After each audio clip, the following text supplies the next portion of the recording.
Hello friends, welcome to daily exam bytes YouTube channel. ఈరోజు మనం March 13th current అఫైర్స్ని చూసుకుందాం. చాలా మంచి క్వశ్చన్స్ ఉన్నాయి. వీడియో లాస్ట్ వరకు చూడండి. First question, world sleep day 2026 ఎప్పుడు జరుపుకున్నారు? Correct answer option C, March 13th అండి.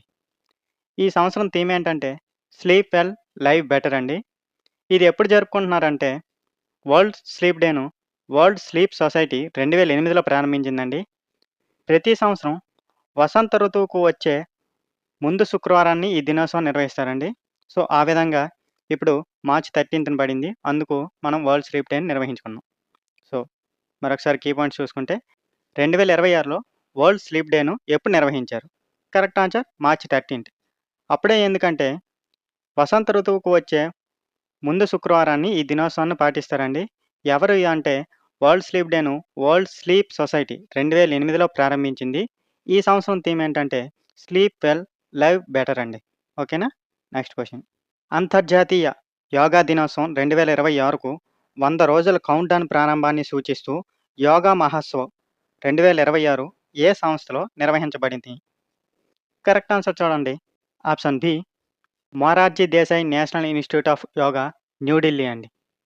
ఈ కార్యక్రమం ఇంటర్నేషనల్ డే ఆఫ్ యోగా 2026కు ముందు 100 రోజుల కౌంట్డౌన్ ప్రారంభం సందర్భంగా నిర్వహించారండి. ఇంటర్నేషనల్ డే ఆఫ్ యోగా ప్రతి సంవత్సరం జూన్ 21న జరుపుకుంటారండి. ఈ దినోత్సవాన్ని 2014లో ఐక్యరాజ్య సమితిలో నరేంద్ర మోదీ ప్రతిపాదించారు. ఓకేనా? గుర్తుంచుకోవాలి.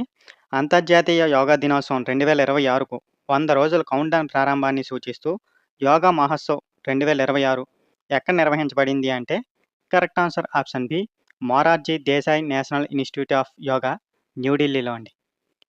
అయితే ఇది ఇంటర్నేషనల్ డే ఆఫ్ యోగా 2026కు ముందు 100 రోజుల కౌంట్డౌన్ ప్రారంభం సందర్భంగా నిర్వహించారండి. So, international day of yoga ఎప్పుడు జరుపుకుంటారండి? ప్రతి సంవత్సరం జూన్ 21న జరుపుకుంటారు. ఈ దినోత్సవాన్ని ఎప్పుడండి? 2014లో ఐక్యరాజ్య సమితిలో నరేంద్ర మోదీ గారు ప్రతిపాదించారు. ఓకేనా? నెక్స్ట్ క్వశ్చన్, 2036 ఒలింపిక్ క్రీడలకు భారత్ బిడ్లో భాగంగా ఒలింపిక్ సిద్ధమైన నగరాన్ని అభివృద్ధి చేయడానికి 1331 కోట్లు కేటాయించిన భారత రాష్ట్రం ఏది? Correct answer option D, Gujarat అండి. ఇప్పుడు గుజరాత్ ముఖ్యమంత్రి ఎవరండి? భూపేంద్ర పటేల్ అండి. ఈ ప్రాజెక్ట్ ద్వారా అహ్మదాబాద్ నగరాన్ని ఒలింపిక్ నిర్వహణకు సిద్ధం చేసేలా అభివృద్ధి చేయాలని లక్ష్యంగా పెట్టుకున్నారండి. అహ్మదాబాద్ 2036 ఒలింపిక్స్ కోసం ప్రధాన హోస్ట్ నగరంగా భావిస్తున్నారండి. ఓకేనా? సో, గుర్తుంచుకోవాలి. 2036 ఒలింపిక్ క్రీడలకు భారత్ బిడ్లో భాగంగా ఒలింపిక్ సిద్ధమైన నగరాన్ని అభివృద్ధి చేయడానికి ఎంతండి? 1331 కోట్లు కేటాయించిన భారత రాష్ట్రం ఏది అంటే correct answer option D, Gujarat అండి. ప్రెజెంట్ గుజరాత్ ముఖ్యమంత్రి ఎవరు? భూపేంద్ర పటేల్ అండి. ఈ ప్రాజెక్ట్ ద్వారా అహ్మదాబాద్ నగరాన్ని ఒలింపిక్ నిర్వహణకు సిద్ధం చేసేలా అభివృద్ధి చేయాలని లక్ష్యంగా పెట్టుకున్నారు. అహ్మదాబాద్ 2036 ఒలింపిక్స్ కోసం ప్రధాన హోస్ట్ నగరంగా భావిస్తున్నారు. ఓకేనా?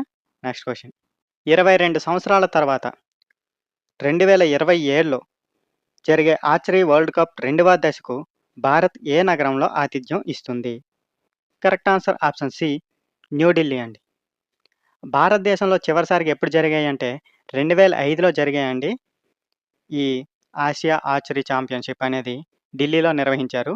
మళ్ళీ ఇప్పుడు 22 సంవత్సరాల తర్వాత 2027లో మళ్ళీ న్యూఢిల్లీలో నిర్వహిస్తున్నారండి. ఓకేనా? ఈ కార్యక్రమాన్ని వరల్డ్ ఆర్చరీ ఆసియా మరియు ఆర్చరీ అసోసియేషన్ ఆఫ్ ఇండియా ధృవీకరించాయండి. సో, గుర్తుంచుకోవాలి. 22 సంవత్సరాల తర్వాత 2027లో జరిగే ఆర్చరీ వరల్డ్ కప్ 2వ దశకు భారత్ ఏ నగరం ఆతిథ్యం ఇస్తుందంటే correct answer option C, Delhi అండి. ఇంతకుముందు ఎప్పుడు జరిగాయి అంటే 2005లో జరిగాయండి ఢిల్లీలో. మళ్ళీ ఇప్పుడు జరుగుతున్నాయి. దీన్ని వరల్డ్ ఆర్చరీ ఆసియా మరియు ఆర్చరీ అసోసియేషన్ ఆఫ్ ఇండియా ధృవీకరించాయండి. ఓకేనా? Next question, international rail coach expo 2026 ఎక్కడ ప్రారంభించబడింది?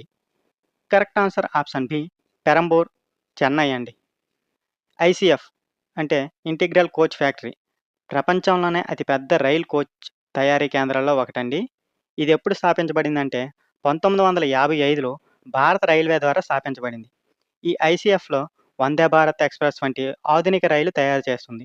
ఈ ఎక్స్‌పోలో రైల్వే కోచ్ టెక్నాలజీ, భద్రతా వ్యవస్థలు మరియు రైల్వే తయారీ ఆవిష్కరణలు ప్రదర్శించారు. ఓకేనా? సో, గుర్తుంచుకోవాలి. ఇంటర్నేషనల్ రైల్ కోచ్ ఎక్స్‌పో 2026 ఎక్కడ ప్రారంభించబడింది అంటే correct answer option B Perambur అండి. చెన్నై ఇది.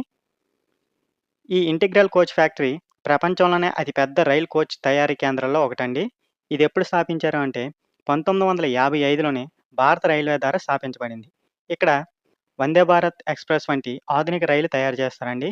ఈ ఎక్స్‌పోలో రైల్వే కోచ్ టెక్నాలజీ, భద్రతా వ్యవస్థలు మరియు రైల్వే తయారీ ఆవిష్కరణలు ప్రదర్శించారు. ఓకేనా? Next question. ఆధార్ భద్రతను బలోపేతం చేయడానికి మొదటి బగ్ బౌంటీ ప్రోగ్రామ్‌ను ఏ సంస్థ ప్రారంభించింది? కరెక్ట్ ఆన్సర్ చూడండి. Option be unique identification authority of India అండి. ఈ కార్యక్రమంలో సుమారు 20 మంది ఎథికల్ హ్యాకర్లు మరియు సెక్యూరిటీ రీసెర్చ్‌లు పాల్గొన్నారు. ఈ ప్రోగ్రామ్ యూఐడిఏఐ వెబ్‌సైట్, అలాగే మై ఆధార్ పోర్టల్ మరియు సెక్యూర్ క్యూఆర్ కోడ్ యాప్ భద్రతను పరీక్షిస్తుంది. ఓకేనా? ఆధార్ అధికారికంగా ఎప్పుడండి ప్రారంభించారు? సెప్టెంబర్ 29, 2010న ప్రారంభించారు. ఓకేనా? సో, గుర్తుంచుకోవాలి కీ పాయింట్స్.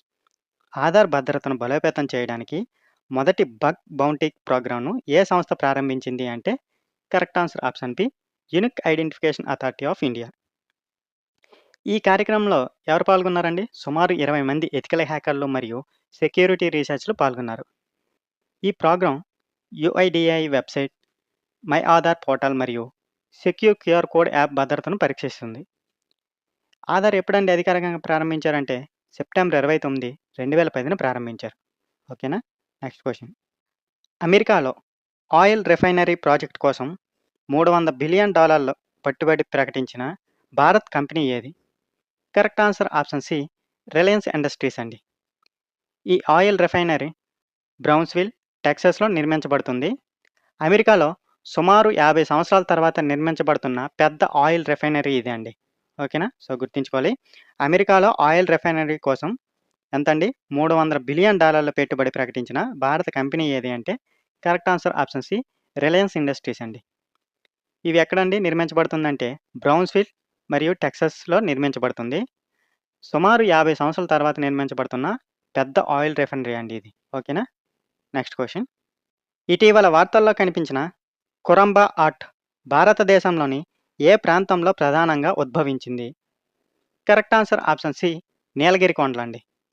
ఈ కురుంబా ఆర్ట్ తమిళనాడులోని నీలగిరి కొండల గిరిజన సముదాయాల నుండి ఉద్భవించిందండి. ఈ చిత్రాల్లో ప్రకృతి, అడవులు, జంతువులు మరియు గిరిజన జీవన విధానం చూపిస్తారండి. నీలగిరి కొండలు తమిళనాడు, కేరళ మరియు కర్ణాటక రాష్ట్రాల సంగమ ప్రాంతంలో ఉన్నాయి. సో, గుర్తుంచుకోవాలండి. ఇటీవల వార్తల్లో కనిపించిన కురుంబా ఆర్ట్ ప్రధానంగా భారతదేశంలో ఏ ప్రాంతానికి చెందినవండి ఇవి? నీలగిరి కొండలండి. ఈ కురుంబా ఆర్ట్ తమిళనాడులోని నీలగిరి కొండల గిరిజన సముదాయాల నుండి ఉద్భవించిందండి. ఈ చిత్రాల్లో ఏం చూపిస్తారండి?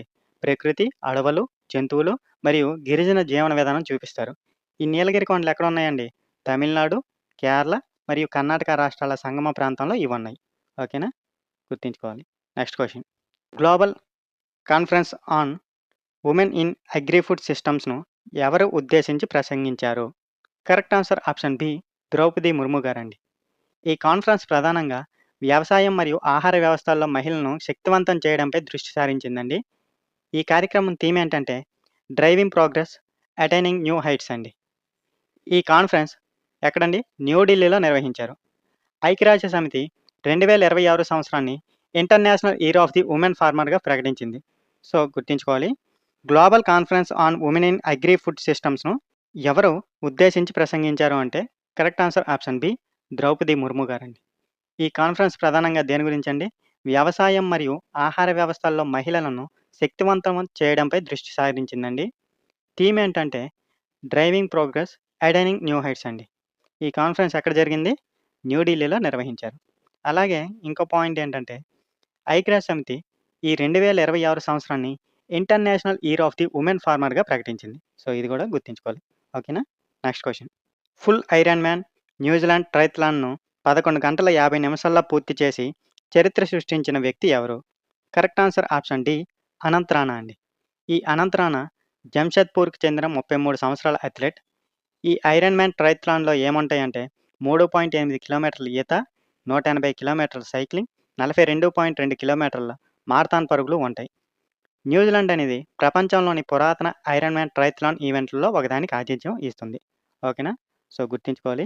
ఫుల్ ఐరన్ మ్యాన్ న్యూజిలాండ్ ట్రయథ్లాన్‌ను 11 గంటల 50 నిమిషాల్లో పూర్తి చేసి చరిత్ర సృష్టించిన వ్యక్తి ఎవరు? కరెక్ట్ ఆన్సర్ ఏంటండి? ఆప్షన్ డి అనంత్ రాణా అండి. ఈ అనంత్ రాణా జంషెద్పూర్‌కి చెందిన 33 సంవత్సరాల అథ్లెట్. ఈ ఐరన్ మ్యాన్ ట్రయథ్లాన్‌లో ఏముంటాయండి? 3.8 కిలోమీటర్ల ఈత, 180 కిలోమీటర్ల సైక్లింగ్, 42.2 కిలోమీటర్ల మారథాన్ పరుగులు ఉంటాయి. సో, గుర్తుంచుకోవాలి. Next question. న్యూఢిల్లీలోని భారత్ మండపంలో జరిగిన ఆహార్ 2026 ఎన్నవ ఎడిషన్ ఇది? 40వ ఎడిషన్. భాగస్వామి దేశంగా ఏ దేశం ఉంది? Correct answer option B Italy అండి. ఈ కార్యక్రమాన్ని కేంద్ర మంత్రి పీయూష్ గోయల్ ప్రారంభించారు. ఈ ఎగ్జిబిషన్‌ని ITPO Indian trade promotion organisation నిర్వహించిందండి. ఇటలీ మొదటిసారి ఆహార్ ఎగ్జిబిషన్‌కు పార్ట్నర్ కంట్రీగా పాల్గొంది. ఈ ఆహార్ ఆసియాలోని ప్రధాన ఆహార మరియు హాస్పిటాలిటీ ట్రేడ్ ఫెయిర్‌లలో ఒకటి. సో, గుర్తుంచుకోవాలి. ఎక్కడండి? న్యూఢిల్లీలోని భారత్ మండపంలో జరిగిన ఆహార్ 2026 ఎన్నవ ఎడిషన్ ఇది? 40వ ఎడిషన్‌కు భాగస్వామ్య దేశంగా ఏ దేశం ఉంది అంటే correct answer option B Italy అండి. దీన్ని ఎవరు ప్రారంభించారండి? కేంద్ర మంత్రి పీయూష్ గోయల్ గారు ప్రారంభించారు. ఈ ఎగ్జిబిషన్‌ను ఎవరు నిర్వహించారంటే ఐటీపీఓ, దాన్నే ఇండియన్ ట్రేడ్ ప్రమోషన్ ఆర్గనైజేషన్ అంటారు. ఇది నిర్వహించిందండి. ఇటలీ మొదటిసారి ఈ ఆహార్ ఎగ్జిబిషన్‌కు పార్ట్నర్ కంట్రీగా పాల్గొంది. ఆహార్ అంటే ఆసియాలోని ప్రధాన ఆహార మరియు హాస్పిటాలిటీ ట్రేడ్ ఫెయిర్‌లలో ఒకటి. ఓకేనా? Next question. భారత రాష్ట్రాల ఆర్థిక బలాన్ని కొలవడానికి ఫిస్కల్ హెల్త్ ఇండెక్స్ 2026ను ఏ సంస్థ విడుదల చేసింది? కరెక్ట్ ఆన్సర్ ఆప్షన్ డి నీతి ఆయోగ్ అండి. నీతి ఆయోగ్ ఫిస్కల్ హెల్త్ ఇండెక్స్ 2026 రెండవ ఎడిషన్‌ను న్యూఢిల్లీలో విడుదల చేసింది. ఈ ఇండెక్స్ రాష్ట్రాల ఆర్థిక బలంను 5 ముఖ్య ప్రమాణాల ఆధారంగా అంచనా వేస్తుందండి. అవేంటంటే quality of expenditure, revenue mobilisation, fiscal prudence, డెబ్ట్ ఇండెక్స్, డెబ్ట్ సస్టైనబిలిటీ. ఓకేనా? సో, గుర్తుంచుకోవాలి.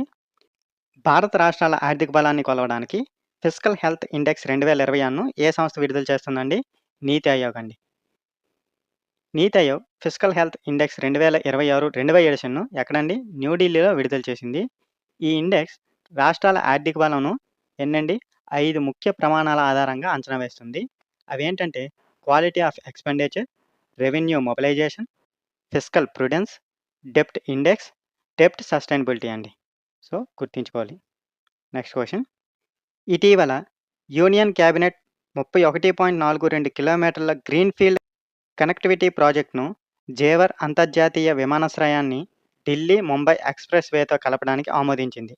ఈ కారిడార్ ప్రధానంగా ఏ రాష్ట్రాలకు ప్రయోజనం చేకూరుస్తుంది? Correct answer option B Uttar Pradesh మరియు హర్యానా అండి. ఢిల్లీ, ముంబై ఎక్స్‌ప్రెస్ వే భారతదేశంలోనే అత్యంత పొడవైన ఎక్స్‌ప్రెస్ వేల్లో ఒకటండి. నోయిడా ఇంటర్నేషనల్ ఎయిర్‌పోర్ట్ ఉత్తరప్రదేశ్ రాష్ట్రంలోని జేవర్‌లో నిర్మిస్తున్నారు.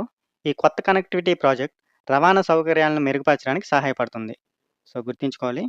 ఇటీవల యూనియన్ క్యాబినెట్ 31.42 కిలోమీటర్ల గ్రీన్‌ఫీల్డ్ కనెక్టివిటీ ప్రాజెక్ట్‌ను జేవర్ అంతర్జాతీయ విమానాశ్రయాన్ని ఢిల్లీ, ముంబై ఎక్స్‌ప్రెస్ వేతో కలపడానికి ఆమోదించింది. ఈ కారిడార్ ప్రధానంగా ఏ రాష్ట్రాలకు ప్రయోజనం చేకూరుస్తుంది అంటే correct answer option B Uttar Pradesh మరియు హర్యానా. ఈ ఢిల్లీ, ముంబై ఎక్స్‌ప్రెస్ వే అనేది భారతదేశంలోనే అత్యంత పొడవైన ఎక్స్‌ప్రెస్ వేలో ఒకటి. నోయిడా ఇంటర్నేషనల్ ఎయిర్‌పోర్ట్ ఎక్కడండి? ఉత్తరప్రదేశ్ రాష్ట్రంలోని జేవర్‌లో నిర్మిస్తున్నారు ఇది. ఈ కొత్త కనెక్టివిటీ ప్రాజెక్ట్ రవాణా సౌకర్యాలను మెరుగుపరచడానికి సహాయపడుతుంది. ఓకేనా? Next question. Quiz of the day అండి. మనం ఆల్రెడీ ఈ క్వెషన్ గురించి డిస్కస్ చేసాం. ఆన్సర్ తెలిస్తే కింద కామెంట్‌లలో చెప్పండి. అమెరికాలో ఆయిల్ రిఫైనరీ ప్రాజెక్ట్ కోసం $300 బిలియన్ పెట్టుబడి ప్రకటించిన భారత్ కంపెనీ ఏది? కరెక్ట్ ఆన్సర్‌ని కామెంట్ రూపంలో చెప్పండి. ఈ వీడియో ఉపయోగపడితే లైక్ చేయండి. మరిన్ని కరెంట్ అఫైర్స్ కోసం ఛానల్‌ని సబ్స్క్రైబ్ చేయండి. Thank you for watching.